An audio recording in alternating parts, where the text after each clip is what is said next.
Tinder log. Day, I don't know. It feels like 100. So, first of all, I just want to tell you, I was at a work event today taking pictures, and it's a really nice day. It's the first nice day we've had, so I got a little crispy. You're not imagining it. I'm a little sunburned. So I just wanted to let you know.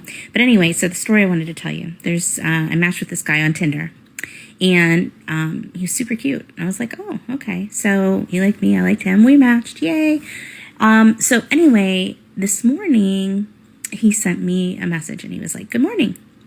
But I was at my work event, so I couldn't respond to him. So when I got home, I was like, hey, sorry for the delay. I was working. And so he wrote back, and he was like, oh, no problem, blah, blah, blah.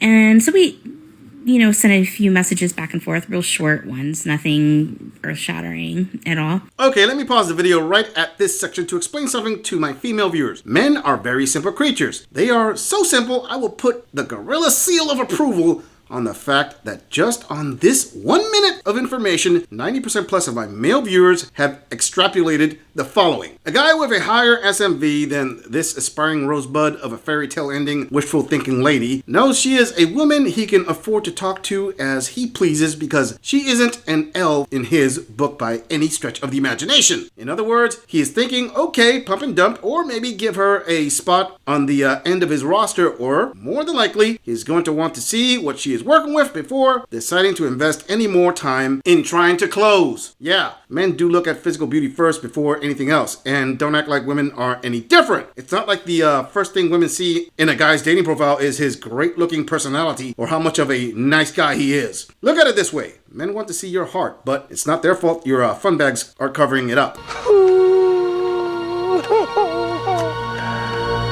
And he says, hey, do you have Snapchat? Everyone on dating apps right now who's watching this video knows what that means. And if you don't, good, I'm glad. Anyway, so I was like, ugh, okay. So I said, no, I'm sorry, I don't. Well, he immediately unmatched me.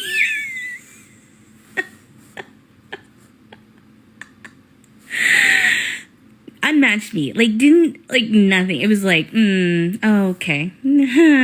So that's over now. This has been really fun for me. I just want you to know that I love it. This is the best time I've ever had.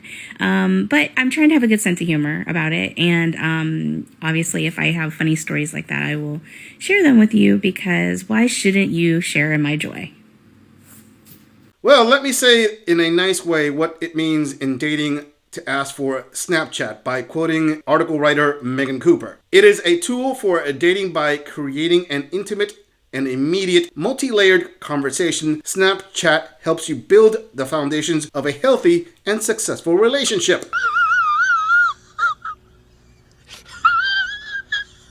And sure, this is the best time for her dating. She is having a wonderful time when Chad/Tyrone cut her out at the beginning of the tryout for a spot on the roster. Sorry, sister, but that cute guy has options, and you were lucky he had a spot to consider you for. Also, before any of you ladies come out at me with the song and dance of this woman just wants a decent guy, oh, save it. If she wanted a decent guy, she would be swiping right on guys at her SMV level, not trying and failing spectacularly to compete for one of the top 20% of guys on those apps. I mean, she swiped right on a cute guy, and she is no beauty pageant queen anywhere else outside of her imagination. But hey, I do applaud her for having a good sense of humor about it. Moving on.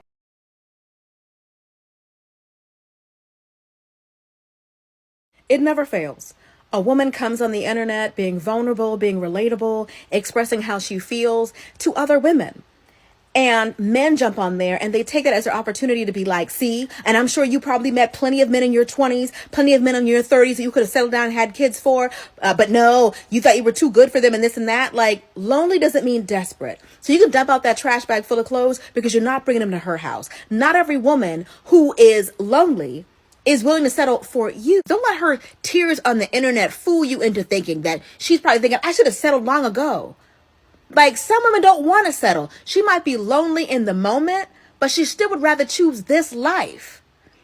Don't act like single women are the only ones who are in tears. I'm sure there are married women who are also crying themselves to sleep every night because they married a raggedy man they met in their 20s, the raggedy man they met in their 30s. You tell them, Queen! How dare those men type up their opinion of what these decades post-war queens posted on a social platform for the entire world to see, but somehow only other women are the ones who have the right to say anything because you say so. Here's a hint, sister. If she posted that video or any other woman posts her own video, it's fair game. Cry me a river with your complaints. I bet this is the type of woman who would do exactly what she is trying to call out if it were a man who posted a similar video calling him a type of incel that needs to man up. Liar! Liar! Liar! I am lying? BS. She proved this exact point when she started her claim of women settled for raggedy men and are crying in marriages. And in case this gem of a queen missed it, that little clip at the beginning is dripping with desperation, i.e. a boss babe crying because she chose her career and getting on with her bad self in her big house over starting a family. It's called a regret of listening to womanism's empty promises. But sure, only men should be held accountable for their own decisions, right? Okay. Some of these men want you to settle because they are the men they want you to settle for. So of course you're going to be like, see, I'm sure you met, they're the raggedy men they speak of. So her comment said things like, but at least you enjoyed your 20s when you didn't need no man. You missed the train, get a cat. Don't worry, it gets worse. Getting a man is not difficult. It's getting a decent man that sometimes is an issue. People think the worst thing in the world is being alone, but it's not. It's being with someone that makes you feel alone. So for all the men out there that are really worried about her, for some reason, I think she'll be fine. I think she pulls her car up every day to the house that she owns, that she pays for herself. She probably crawls into her king-size bed that she doesn't have to share. She has a girl dinner. And I think she plans a trip with a solo trip or a trip with her girlfriends, spends time with her family and her friends. She probably has a pet. I think she'll be fine. So when you get back home to your basement at your mom's house and you're heating up that Hot Pocket that you didn't finish this morning and you crawl into your futon, I want you to realize that she's not worried about you. So maybe you shouldn't worry about her. Correction, Queen. Getting a man in your bed is not difficult. Getting the man you want to commit to you and put a ring on it is very difficult for women. And that BS of her saying getting a decent man is an issue. Cap, total cap. There is an ocean of decent men out there that will sacrifice to start and maintain a family. It's queens like the one you are defending that always chase Chad/Tyrone, get on their rosters, and then get dumped while ignoring the corny, lame, boring, decent men until their SMVs drop in value faster than last week's new NFT buzz. Then they are begging for a chump to come along and put her roast beef on a pedestal. In other words, it's the men who are settling. I highly doubt those men who comment worry about the first woman, similar to how this queen worries about the man that made the comments. I mean, the boss babe can have a girl dinner in her big house all she wants to accompany her tears of loneliness. Sister, not one thing in your 2-minute rant disproved even one of the comments made by those men. And everything you mentioned are basically superficial things that women will never find as much fulfillment in as having a family and a good relationship. Methinks this life coach is drinking and pouring too much of that womanist Kool-Aid, even with the evidence of midlife loneliness on display. How dare you? Moving on. Okay, so it's time for another installment of Dating Over 40. And this question is mostly for the guys, and ladies, I would like to know if this has ever happened to you. So, there have been several times that this has happened to me or to friends of mine, and I just need to know why, what the issue is. So you meet somebody and you start talking and you're getting to know them or whatever, and you set up a date. And then the day of the date rolls around and something happens and they need to reschedule. No big deal. I mean, life happens. That's fine. But then it's kind of like, after that, it just kind of dwindles away to nothing. Or it can be like what happened to a girlfriend of mine not long ago, is that she had a date with this guy and they were supposed to meet, and then he just didn't show up at all. Like, did not come at all. Oh, let me help you out there. Firstly, by recommending a better sunblock, because if you keep it up like it's going with the sunbathing, you're going to end up looking like a sun-dried tomato. Solid burn returned. And to help her out with her question, that is simple. Sister, do you remember when you were in your 20s and a guy invited you to go out? You would say yes and get his hopes up. Then when the night of the date came, you decided to just go and do something else because you felt like it? Well, that's called ghosting. And now you know what it feels like to be on the receiving end of that. The difference is, somewhere in that sunbaked noggin of yours, there is a self-proclaimed authority that states you deserve never to be ghosted. And ladies, before any of you try to come up to this woman's defense, I assure you the bulk of my male viewers are pretty much certain she has ghosted men before. It's no secret women are not just the inventors of ghosting, they are also the undisputed champions of doing it in the modern dating market. They also are the ones who post on social media complaints of getting a taste of their own medicine. And then tried to make her feel bad about it. Why? Why can't people just be honest? What happened to that part of being a decent person? I would rather somebody just look at me and go, no, sis, you are not my type. It's not going to work.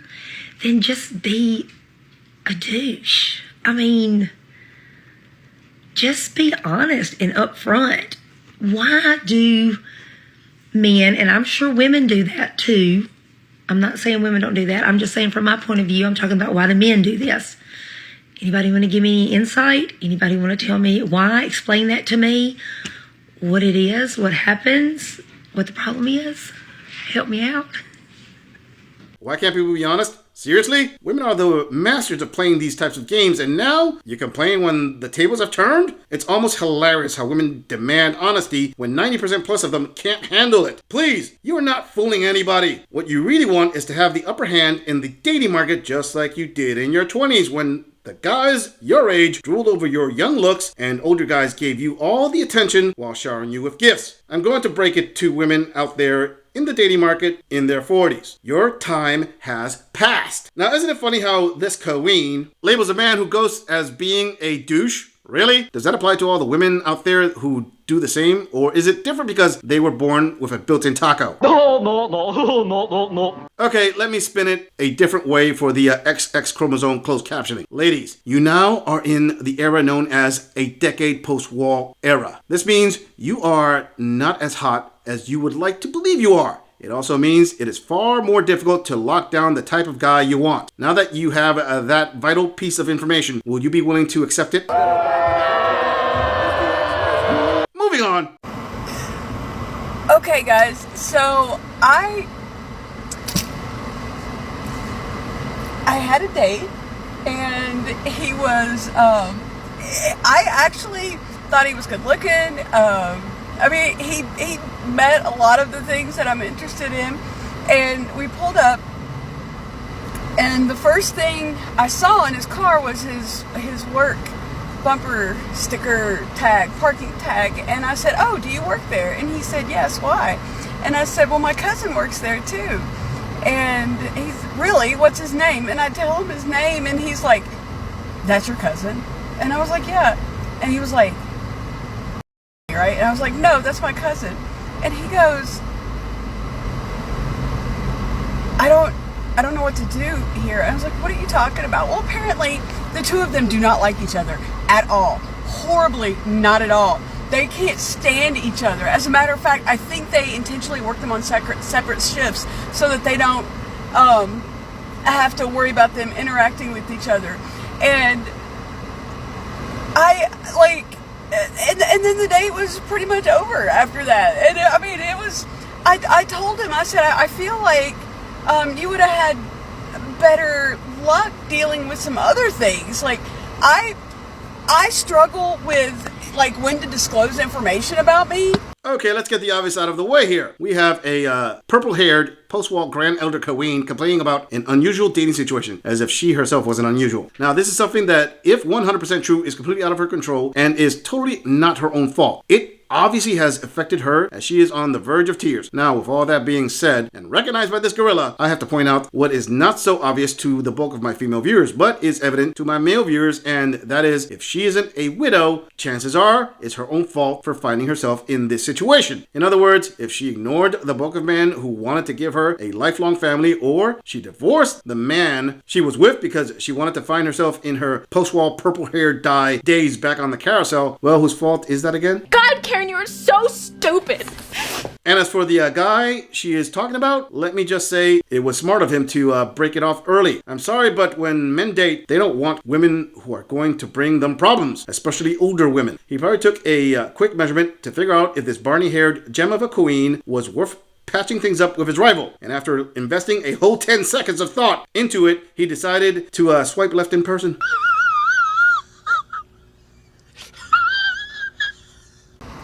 To you know, dates and stuff. Not once have I ever struggled about disclosing who I'm related to, and I was like, damn, my cousin be blocking me and ain't even at the date, and so I just what like, how do you even what even is that? Like, how do you even deal? I'm just like, damn.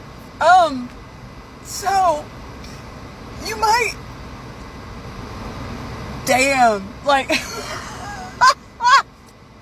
I think it's hilarious, but he did not think it was hilarious at all, and I'm just like, dude, I see this person once a year, and he was like, that doesn't matter, like, I can't even look at you and not see him, and, I mean, I guess that's a ginormous red flag anyway, you know, but still, I have never, I don't even know how to process this information. Out of all of the things I have dodged from like left field, who my relatives are has never been one of them. Like,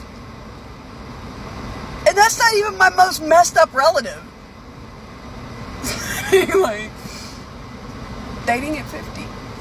Congratulations there, sister. Now you know how dating has been for men since they were 18. Ladies, please save it, as I can guarantee all of you that at least a dozen of my male viewers have been rejected by women for things equally or less trivial. Oh, you don't buy that. Okay, women from 18 till the wall and beyond have rejected guys for reasons like, oh, I don't know, height, as in he wasn't tall enough for her, even though he is actually taller than she is, or he doesn't make enough money for her, even though he makes more money than she does, or if he doesn't own a home, even if she had to move back in with her mom because she got evicted from her apartment, or he doesn't own a fancy car, even though she takes a public bus to work. The point is, most men are not going to feel an inch of sympathy for this Grand Elder Queen, as they will be convinced that when she was in her 20s at her prime, she did the same or far worse to guys she wasn't attracted to. I'm not saying it is 100% accurate. I am saying that men will go on the rule of thumb, as chances are high that is how it happened. Sorry there, Granny.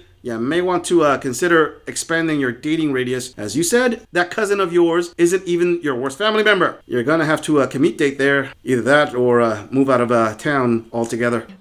Whatever. I'm just saying, if you enjoy this audit, click on the video in the end screen for more content. If you would like to support the channel, please follow the link in the description to donate to our beer fund, or like, subscribe, and share this video on other social media platforms. If you agree or disagree with anything about this audit, please let us know in the comments. I'm going to leave this audit right here. I'll see all of you in the next episode.